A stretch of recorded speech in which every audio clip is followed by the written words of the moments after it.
Next topic is factor affecting enzymes. What are the factors which affect the enzyme? ठीक है, तो पहला जो फैक्टर है that is temperature. We know that enzymes are tertiary protein. Enzymes are tertiary protein मतलब इसमें बहुत सारे कॉइलिंग है, ये लीनियर फैशन में नहीं है. ठीक है, जब ये एंजाइम इस पर्टिकुलर स्ट्रक्चर में होता है तभी वो काम कर सकता है. We know that enzymes are tertiary protein. So when there is a increase in temperature, this increase temperature broke the hydrogen bond between the amino acids, and when we raise this temperature above 40 degrees centigrade, they broke the hydrogen bonding between these tertiary proteins, and because of that they lose its structure and eventually it fail to do the specific function for which is meant or which they are supposed to do. ठीक है, हम लोग ये जानते हैं कि enzyme जो है they are very specific to their substrate और बहुत ही स्पेसिफिक फंक्शन करते हैं. लेकिन अगर हम टेम्परेचर को बढ़ा देते हैं, जो टेम्परेचर टॉलरेट कर सकते हैं उसका रेंज है 25 degree centigrade to 40 degree centigrade. That is the average temperature और optimum temperature bear by all sort of enzymes, almost all sort of enzymes. There is exception.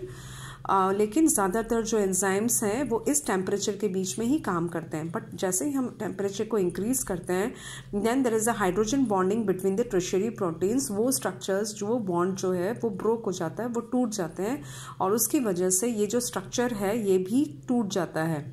As soon as the structure broke, these enzymes are unable to do the function. ठीक है, हमारे पास कुछ factors होते हैं जिसे हम क्रेडिनल factors बोलते हैं. These factors for applied for any other factors which is responsible, which is required for the effective working of the enzyme. हम उसमें तीन भाग कर सकते हैं, तीन डिवीजन है, जैसे मिनिमम, ऑप्टिमम और मैक्सिमम, है ना. जैसे ही मिनिमम टेम्परेचर होता है तो एंजाइम जो है अपनी एक्टिविटी को स्टॉप कर देता है. जैसे फ्रीजिंग पॉइंट है, वहाँ पर एंजाइम जो वो डिस्ट्रॉय नहीं होते हैं but they become inactivated. In case of optimum temperature where they shows their maximum ability, they shows maximum activity. ये optimum temperature बहुत important है because यहाँ पर वो अपने सबसे highest speed पर होते हैं और highest activity show करते हैं. Whereas जब हम मैक्सिमम कर देते हैं किसी भी चीज़ को, किसी भी फैक्टर को, चाहे वो टेम्परेचर हो, चाहे वो pH हो, सम अदर फैक्टर, तब वो क्या करते हैं, दे बिकम डीनेचर्ड, क्योंकि उनका स्ट्रक्चर टूट जाता है, उनके बीच की बॉन्डिंग टूट जाती है and because of that they stopped working.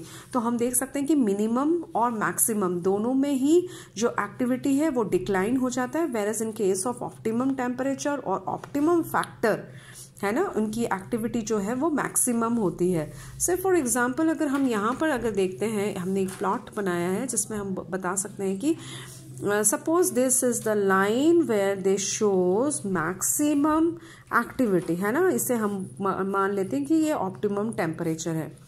Now the question arise कि हमारा जो बॉडी टेम्परेचर है वो इस टेम्परेचर से थोड़ा सा नीचे है. जो ऑप्टिमम टेम्परेचर हम देख रहे हैं जैसे 40 डिग्री सेंटीग्रेड से 42 डिग्री सेंटीग्रेड तक भी हम लेते हैं, तो वो मैक्सिमम एंजाइम जो है वो मैक्सिमम एक्टिविटी शो करते हैं. तो ये इसका ऑप्टिमम टेम्परेचर है. ठीक है, तो क्या नॉर्मल बॉडी टेम्परेचर में हमारे एंजाइम्स जो है वो क्या ठीक से काम नहीं करते हैं? There is a question. लेकिन अगर हम देखते हैं तो हमारा जो नॉर्मल बॉडी टेम्परेचर है that is fair enough for the enzymes to do or perform their function in a very effective manner. ठीक है, हम इसे बोलते हैं सब ऑप्टिमल लेवल ही है, लेकिन फिर भी हमारे जो एंजाइम्स हैं this temperature is sufficient for them to show the effective functioning. ठीक है, हमने देखा है कि जब हमारा जो कभी कभी जैसे कि हम बीमार पड़ जाते हैं तो हमारा जो सपोज हमको कफ एंड कोल्ड हो गया है, तभी हमें लगता है जैसे कि हमारा टेम्परेचर थोड़ा बढ़ गया, थोड़ा सा फीवरिश हमें लगता है. It is not exactly the fever कि हमें फीवर हो गया है, but we feel very feverish कि हमारा बॉडी टेम्परेचर थोड़ा सा बढ़ गया है, क्योंकि वो ऑप्टिमम लेवल तक आता है, सब ऑप्टिमम लेवल से ऑप्टिमम लेवल तक आता है, ताकि जो भी हमारा डिफेंस है, जो भी एंजाइमेटिक एक्टिविटीज़ है वो थोड़े से और इफेक्टिवली काम करे और जो भी पैथोजन है उसको बॉडी से बाहर निकाल दे।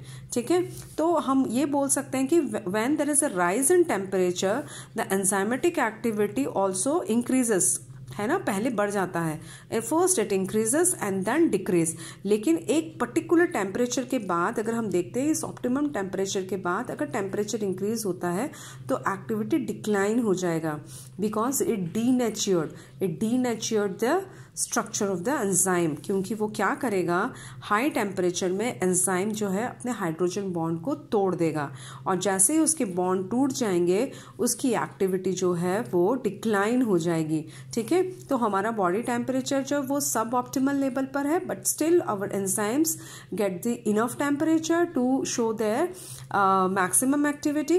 लेकिन जब हम बीमार पड़ते हैं देन हमारे बॉडी जो है वो थोड़ा सा slightly it increase the temperature so that it reach to the optimum temperature to show its maximum activity, और ताकि वो पैथोजन को बाहर निकाल सके। ठीक है, तो हमारा जो टेम्परेचर है उसे एक स्पेसिफिक पॉइंट पर रखा जाता है ताकि वो मैक्सिमम एक्टिविटी शो करे। जैसे कि मैंने बताया बहुत सारे ऐसे एंजाइम्स है जो कि बहुत हाई टेम्परेचर पे भी काम कर सकते हैं, जैसे 100 डिग्री सेंटीग्रेड पर भी काम कर सकते हैं। This are archaebacteria, hot spring में मिलते हैं। और ये जो टैग पॉलीमरेज हम देख रहे हैं this is a DNA polymerase, है ना, डीएनए पॉलीमरेज एंजाइम है, इसे हम यूज करते हैं बायोटेक्नोलॉजी के केस में। और that is extracted from the thermos aquaticus, it is a bacteria thermos aquaticus, हम उससे इस एंजाइम को एक्सट्रैक्ट करते हैं और बहुत सारे काम हम कर सकते हैं उससे। ठीक है, तो ऐसे बहुत सारे एक्सेप्शन है जहां पर हमें जो है एंजाइम वो इस ऑप्टिमम टेम्परेचर से ज्यादा में देखने को मिलता है and still they are working. ठीक है, same way in the glaciers also there is numbers of bacteria, वो इनएक्टिवेटेड नहीं होते हैं, this enzyme also perform their activity. But अभी जो हम एंजाइम्स पढ़ रहे हैं that are the average one, है ना। नॉर्मली एंजाइम्स जो है वो 25 डिग्री सेंटीग्रेड से 42 डिग्री सेंटीग्रेड के बीच में अपना ऑप्टिमम टेम्परेचर शो करते हैं and where they shows maximum activity.